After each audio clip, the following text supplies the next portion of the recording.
Hello, everyone. We are live. It's Chuck Gross here, and it's 8 o'clock, so let's get started. I'm going to be doing things a little bit differently tonight. We'll see how that works. One thing I just found out is that there was no audio last week, and no one mentioned anything until like right now. So, sorry about that. I'm not really sure what happened. I've been incredibly sick the past week. I'm finally feeling human again. So I think I'm going to try to go back and review my notes and see if I can re-record that for you. And we'll go from there. So what I'm going to do tonight is there were two specific questions asked, and I, of course, do have the Q&A portion turned on the side. But what I'm going to do is I'm going to introduce myself before each question. That way it's a little bit easier to kind of have a format when I break them up. I like to, when there's questions asked that are pretty straightforward with an answer, I want to be able to break them up into smaller videos so that if someone just wants an answer, they can reference that particular question, and I can, basically take this hangout and break it up into its constituent questions and go from there. So I'm going to give that a try. So please don't be alarmed if it sounds weird when I reintroduce myself before I ask the question. So let's get rolling then. All righty. Hey, it's Chuck from Chuck Gross Fitness here, and I had a question asked that I wanted to answer, and the question is, white rice versus brown rice versus wild rice. Is one more nutritious than the other? Which one should I eat? So thank you for that question. This is a question that seems to be a topic of endless debate. So I'm glad that you asked it. White rice and brown rice are rather similar nutritionally, but there are some slight differences between them. So say you have a 100-gram cooked serving of both white rice and brown rice. White rice, for the same amount of food, is going to have more calories, less potassium, less fiber, less iron, and less magnesium. Wild rice, for the same 100-gram serving that's cooked, will have the fewest calories, so it'll have fewer than white rice and brown rice, but it has more potassium, more protein, more iron than brown rice, but it also has less magnesium and the same fiber.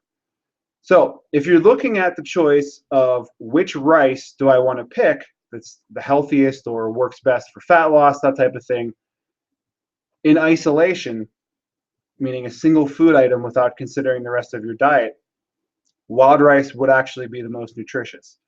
However, this brings up an important point. Foods are not really healthy or unhealthy in and of themselves. Yes, food can be more or less nutritious than other foods. And prioritizing the more nutritious foods over the foods you basically call nutritionally void will lead to better health. But it's the overall content of what you're eating in a whole day in and day out consistently, that matters the most. As far as micromanaging your rice choice to squeeze out another 2 grams of fiber and then trying to decide, is it better to get 50 milligrams of potassium or 11 grams of magnesium? That's really not a great usage of your time.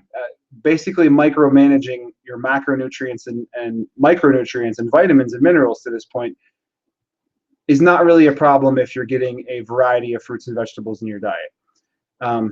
So I would say that in the case of which rice to go with, your best choice for rice is the one that is most convenient and helps you eat consistently. If you want to use rice as a carbohydrate source, then go with the one that doesn't stress you out to make, is convenient, and the one that you enjoy the taste and texture of more. So again, as long as you're eating a variety of fruits and vegetables, in general, your micronutrient needs will likely be taken care of as a result. So that should take care of that question for you. All right, on to the second question. So hey, it's Chuck from Chuck Gross Fitness, and I have a question that I wanted to answer that was asked to me recently. This question was, is it okay to take a couple of ibuprofen after my workouts to help get rid of muscle soreness before bedtime? So I'm glad that you asked that question, as this is something you actually want to be careful about. Ibuprofen is a non-steroid anti-inflammatory drug, and chronic usage of that type of drug can be associated with a number of potential health issues, including an inflammation of the lining of your stomach, as well as kidney damage, and a host of other side effects that are pretty much dose dependent. Normally, anytime you're talking about a side effect of any substance, the dose matters most. With that said, even the alternatives like acetaminophen, which would be Tylenol, are easier on the stomach, but then instead of being damaging towards the kidney in excess, they damage the liver, and that's especially if you consume alcohol. So basically, if you consume alcohol at all, you probably don't want to take too much acetaminophen. Uh, Also be aware that acetaminophen, Tylenol, is hidden in over-the-counter cough, cold medicine, and headache medication. So that's something to be aware of. With that said, occasionally usage of ibuprofen, acetaminophen, it's certainly okay. I take it myself when needed, but please don't make it your go-to solution to deal with muscle soreness after a workout, and certainly not every day, unless you've been directed to do so by your doctor. So again, you'll want to discuss this more with your doctor, as each person has an individual reaction to different medications for various reasons, including genetics. So that's something you kind of want to discuss with your doctor more. But as a general statement, you don't want to have your go-to solution for soreness from lifting be to just take a big handful of ibuprofen. That's a no-no. So what do you do instead when your muscles are sore after a workout? So here are some alternatives that you could potentially look at to help deal with muscle soreness that are not taking vast amounts of ibuprofen to deal with it. So there's a couple different ways to deal with that soreness.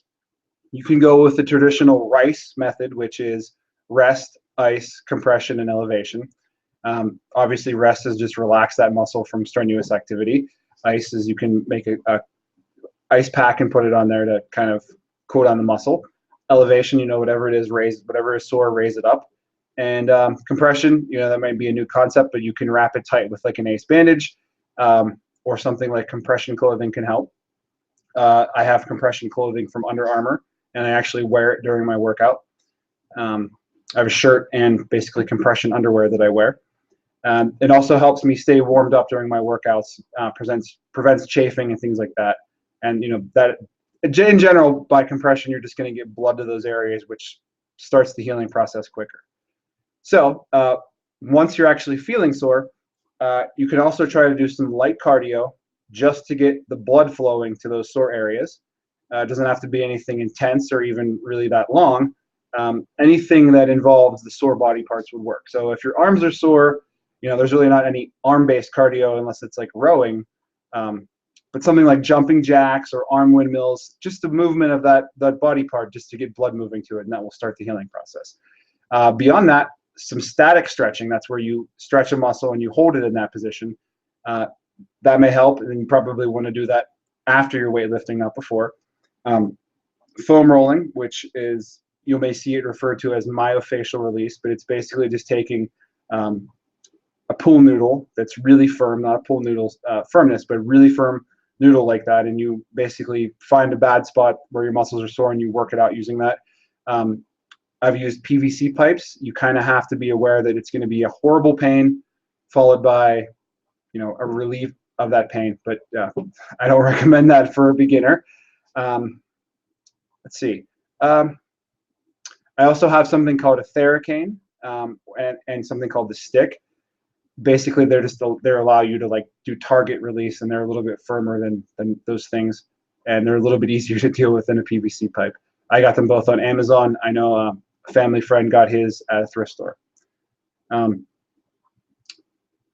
You probably want to start with the earlier methods before you start looking at buying exotic devices like that, though. Just start with the basics. I do want to mention that a higher protein intake, eating or drinking protein before your workout, can help reduce the soreness. So if you've been working out for a while and you are really sore afterwards, you may want to consider eating or drinking some protein prior to your workout and seeing if that helps with muscle soreness.